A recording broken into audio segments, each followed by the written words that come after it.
வணக்கம். கவலை குறைப்பது எப்படி? அப்படிங்கிற ஒரு பிராக்டிகல் டிப்ஸ் ஒண்ணு இன்னைக்கு இந்த வீடியோல கொடுக்க போறோம் நம்ம. எனக்கு இது ஒர்க் அவுட் ஆச்சு. நீங்க ட்ரை பண்ணி பாருங்க. அதற்கு முன்னாடி இந்த கவலைப்படுறங்கிறது பார்த்தீங்கன்னா, ஒரு ஹேபிட் தான். எப்படி வந்து சின்ன வயசுலேருந்து நாம ஏதாவது ஒரு ஹேபிட்ட அ பிடிச்சுக்கிட்டு, அத பெரிய ஆள் ஆனா கூட அத தொடர்ச்சியா கொண்டு வர மாதிரி, இந்த கவலைப்படுறங்கிறது அது ஒரு ஹேபிட், ஒரு பழக்கம் தான் அது. சரிங்களா? அது ஒரு வாடிக்கை தான் அது. நம்ம தினமும் செய்யறது. நம்மள அறியாம தினமும் செய்யறது இல்லைங்களா? குளிக்கிறது, தூங்குறது, ஆஃபீஸ் போறது, சமையல் செய்றது மாரி, இந்த கவலைப்படுறதும் அப்படிங்கிறது நமக்கு ஒரு ஹேபிட்டா இருக்குது. இது பார்த்தீங்கன்னா, எப்பவாவது கவலைப்பட்டா பரவால்ல. ஆனா, நம்மள்ல நெறைய பேரு நம்மள அறியாம எப்பவுமே கவலைப்பட்டுட்டு இருக்கக்கூடிய ஒரு ஒரு ஒரு மைண்ட்ல இருக்கிறோம் நாம. அதாவது பார்த்தீங்கன்னா, வேலை செய்ற நேரங்கள்ல நமக்கு கவலை வராது. ஆனா, சும்மா இருக்கிற நேரங்கள்ல, எங்கேயாவது ட்ராவல் பண்ணக்கூடிய நேரங்கள்ல நம்ம மைண்டு சும்மா இருக்கும்போது ஆட்டோமேட்டிக்கா ஏதாவது ஒரு கவலைய எடுத்து அத ப்ராசஸ் பண்ணி, சரிங்களா? நம்ம மனசையும், உடம்பையும் நாம ரொம்ப கஷ்டப்படுத்திர்றோம். கவலைப்பட்டா வந்து மனசு கஷ்டப்படுமான்னு கேட்டீங்கன்னா, கஷ்டப்படும். உடம்பும் கஷ்டப்படும். உடம்புல பார்த்தீங்கன்னா, ஆசிட் நெறைய சுரக்கும். சீக்கிரமா ஏஜ் ஆகும்னு சொல்றாங்க. ஸோ கவலைப்படுறது நம்ம ப்ரெஷர அதிகப்படுத்தும்.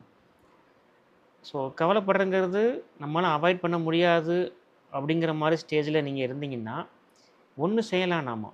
என்னன்னு பார்த்தீங்கன்னா, நாளு முழுக்க நம்ம கவலைப்படுறத விட, அதாவது தூங்குற நேரம் நமக்கு கவலைகள் இருக்கிறது இல்ல. சில பேரு கவலையினால தூக்கமே வர்றதில்ல. பொதுவா தூங்குற நேரம் நமக்கு கவலைகள் வர்றது இல்ல. தூங்குற நேரம் போக ஒரு 15 மணி நேரம், 16 மணி நேரம் அல்லது 17 மணி நேரங்கள் கூட வச்சுக்கலாம். இந்த நேரங்கள்ல பெரும்பாலும் கவலைப்பட்டுக்கிட்டே இருக்கிற ஒரு சூழ்நிலை உங்களுக்கு இருந்தால், இப்போ இந்த வீடியோல நான் சொல்லப்போற அந்த டிப்ப வந்து நீங்க ஒரு 21 நாளு செஞ்சுட்டு வாங்க.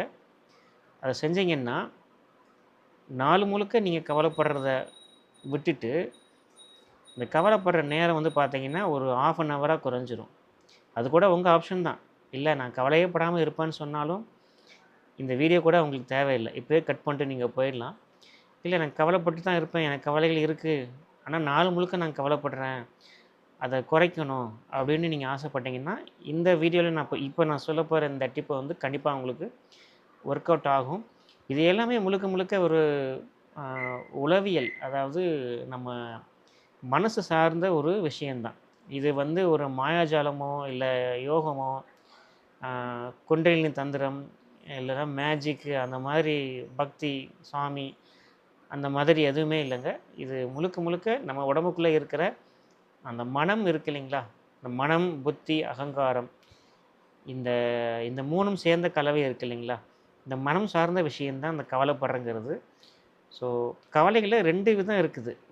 ஒரு கவலை பார்த்தீங்கன்னா நம்ம கடந்த காலத்தில, அதாவது போன வருஷம் நடந்த நிகழ்ச்சிய பத்தி கவலைப்படுறது, அதுக்கு முந்தின வருஷம் நடந்த நிகழ்ச்சிய பத்தி கவலைப்படுறது, சின்ன வயசுல எனக்கு இப்படி ஆயிருச்சு, நான் கீழ விழுந்துட்டேன், அதனால என் வாழ்க்கை போச்சுன்னு நெனச்சு கவலைப்படுறது, அவன் என்னை ஏமாத்திட்டான்னு நெனச்சு கவலைப்படுறது, இந்த மாரி பாஸ்ட் கவலைகள், நடந்து முடிந்த கவலைகளை நினைத்துக்கொண்டே நிகழ்ச்சியை நினைத்துக்கொண்டே கவலைப்படுவது. இது ஒரு ரகம்.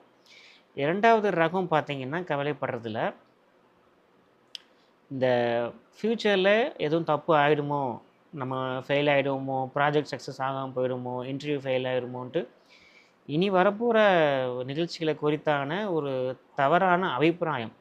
அதாவது பாசிபிலிட்டீஸ் இல்லனாலும் கூட நம்மளே ஏதோ ஒண்ணு ஒரு கற்பனையான ஒரு பயம் வந்து இந்த இந்த 2வது ரகம்.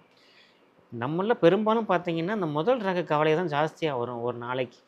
நடந்து முடிஞ்ச விஷயங்கள பத்தி யோசிக்கிறது. இது நானுமே அப்படிதாங்க. நானும் ரொம்ப கவலைப்படக்கூடிய ஆள் தான். இப்ப கொஞ்சம் குறைச்சுட்டேன். இந்த பிராக்டிகல் டிப்ப ஃபாலோ பண்ணி நான் கொஞ்சம் குறைச்சுட்டேன். அதனால தான் இத உங்களுக்கு ஷேர் பண்ண ஆசைப்படுறேன். இது ஒண்ணும் இல்லங்க. இது எப்படி கவலைப்படுறதுன்னா, அதுக்கு முன்னாடி நான் ஒரு சாம்பிள் சொல்றேன். ஆ எப்படி இது உளவியல் சம்மந்தப்பட்டது அப்படின்னு பார்த்தீங்கன்னா, இது பழக்கம் தான் இது. சின்ன வயசுலயே ஏதாவது பழகிட்டீங்கன்னா, அத விட முடியாது இல்லைங்களா? அதேபோல நீங்க கவலைப்பட்டு பழகிட்டீங்கன்னா, அதையும் நம்மால விட முடியாது. பெரிய ஆள் ஆன பிறகும் கூட. இந்த செக்கு மாடு இருக்கு பார்த்தீங்களா? இது எண்ணெய் அரைக்கிற அந்த ஒ அ கோல்டு பிரஸ்ன்னு சொல்லிட்டு செக்கு மாடு எண்ணெய அரைக்கும். நீங்க பார்த்துருப்பீங்க. அது மாடு கழுத்தில நீளமா கம்பு ஒண்ணு கட்டி, அத அப்படியே மாடு சுத்திக்கிட்டே வரும். இந்த மாடு பார்த்தீங்கன்னா, பல வருஷம் இத செஞ்சு செஞ்சு இதுக்கு பழகிரும். சுத்துறதுக்கு பழகிரும்.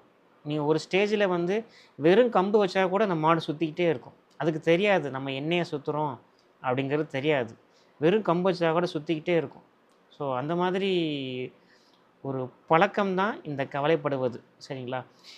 எதுக்காக இந்த பழக்கம் சொல்கிறேன்னா, இந்த பழக்கத்தை நிறுத்த முடியும்னு நான் சொல்கிறேன். இல்லை நிறுத்த முடியாதுன்னா, இந்த பழக்கத்தை இன்னொரு பழக்கம், நல்ல பழக்கம் வச்சு நம்ம ரீப்ளேஸ் பண்ணிடலாம். அதுதான் அந்த ப்ராக்டிக்கல் டிப்பு அது. சரிங்களா?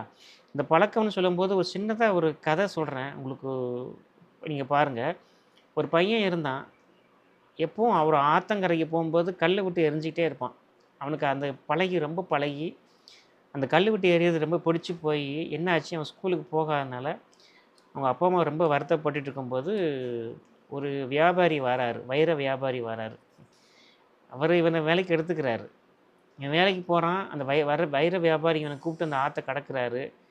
பழக்க தோஷத்தில என்ன பண்ணிடுறான், அந்த வைரத்த எடுத்து கல்லுக்கு பதிலா பழக்க தோஷத்தில அந்த வைரத்த எடுத்து ஆத்துல வீசிர்றான். ஸோ பழக்கம்ங்கிறது இந்த அளவுக்கு ரொம்ப மோசமான விஷயம் தான். நல்ல பழக்கமோ, கெட்ட பழக்கமோ நம்மள விட்டு அவ்வளோ சீக்கிரத்தில போகாது. ஸோ கவலைப்படுறதும் ஒரு பழக்கம் தான். இத எப்படி நான் உங்களுக்கு இப்போ சொல்ல வரேன்னா, டிப்ஸ் என்னன்னா, நம்ம நல்ல கவனமா கேட்டுக்கங்க. ரொம்ப சிம்பிள் தாங்க இது. எல்லாரும் செய்ய முடியும் இது.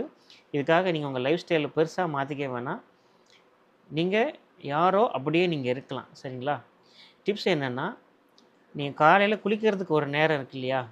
7:30 வச்சுக்கங்க. 7:30 குளிப்பீங்களா? 8:30 குளிப்பீங்களா? குளிக்கிறதுக்குன்னு ஒரு கரெக்ட்டா ஒரு நேரம் உங்களுக்கு இருக்கும் இல்லைங்களா? அதுக்கப்புறம் சாப்பிட்றதுக்குன்னு ஒரு கரெக்ட்டா ஒரு நேரம் இருக்கும். 1/2 ஹவர் சாப்பிடுவீங்களா? 8 மணிக்கு சாப்பிட்றதா இருந்தீங்கன்னா, 8:30 மணிக்கு முடிச்சு எந்திரிச்சு போயிருவீங்க. அதுக்கு மேல நீங்க சாப்பிட மாட்டீங்கல்ல. 9 மணிக்கு ஆஃபீஸ் போகிறீங்கன்னா, 10 மணிக்குள்ள போயிருவீங்க. ஸோ 9 டூ 10 ஆஃபீஸ் போற டைம். நீங்க வீட்ல இருக்கீங்கன்னா, சமைக்கிறதா இருந்தா 10 டூ 11 சமைக்கிற நேரம். சமைச்சு முடிச்சதுக்கப்புறமா, நீங்க சமையல் தொடவே மாட்டீங்க. கரெக்ட்டுங்களா? இதே மாதிரி குளிக்கிறதுக்கு, சாப்பிட்றதுக்கு, தூங்குறதுக்குலாம் ஒரு நேரம் இருக்கிற மாதிரி, கவலைப்படுவதற்கென்றே ஒரு நேரத்த நீங்க வச்சுக்கங்க. நான் சொல்றது காமெடியா இருக்கலாம். கொஞ்சம் தயவுசெய்து இத கேட்டீங்கன்னா உங்களுக்கு புரியும். நீங்க கவலைப்படுங்கன்னு நான் சொல்லல. என்னால கவலை குறைக்க முடியலன்னு நீங்க சொன்னீங்கன்னா, இந்த டிப் உங்களுக்கு ஒர்க் அவுட் ஆகும். கவலைப்படுவதற்கு என்றே ஒரு 30 நிமிஷம் ஒரு நாளைக்கு ஃபிக்ஸ் பண்ணுங்க. ஃபிக்ஸ் பண்ற டைம் வந்து ஒண்ணு காலையில பண்ணிக்கலாம், இல்ல மதியம் பண்ணிக்கலாம், இல்ல நைட்டு, ஈவினிங் ஏதாவது நேரம் பண்ணிக்கங்க. ஏதோ ஒரு 30 நிமிஷத்த கரெக்ட்டா ஃபிக்ஸ் பண்ணிக்கங்க.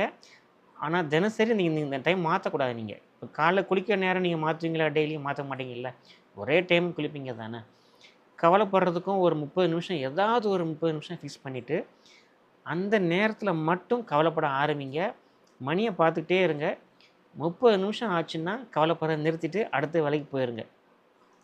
அதுக்கப்புறம் நீங்க கவலைப்படக்கூடாது நீங்க. நீங்க கவலைப்படணும்னு ஏதாவது உங்களுக்கு இன்சிடென்ட் வந்துச்சுன்னா, நோட் பண்ணி வச்சுக்கங்க. அடுத்த நாள் காலையில, இல்ல மதியம் நீங்க கவலைப்படுற நேரம் வரும் இல்லைங்களா? அப்போ மட்டும் கவலைப்படுங்க. கவலைப்பட்டுட்டு டைம் முடிஞ்ச உடனே கவலைய விட்டு எந்திச்சு போயிருங்க. மத்த நேரங்கள்ல நீங்க கவலைப்படக்கூடாது, அன்னைக்கு தேதிக்கு. இத நீங்க 21 நாள் ஃபாலோ பண்ணுங்க. என்ன ஆகும்ன்னு பார்த்தீங்கன்னா, கொஞ்சம் கொஞ்சமா மத்த நேரங்கள்ல நீங்க கவலைப்படுறது இல்லாம போயிரும். குறிப்பிட்ட உங்க டைம் வரும் இல்லைங்களா? கவலைப்படுறதுக்கு. அப்போ மட்டும் தான் நீங்க கவலைப்படுவீங்க. இது கண்டிப்பா முதல்ல உங்களுக்கு நடக்கும். இத தொடர்ந்து நீங்க முழு மனசோட பண்ணும்போது, இந்த 1/2 ஹவர் கவலைப்படுறது கூட அதுவும் குறைஞ்சிரும். இத நீங்க செஞ்சு பாருங்க. உங்களுக்கு ஒர்க் அவுட் ஆகும். நன்றி, வணக்கம்.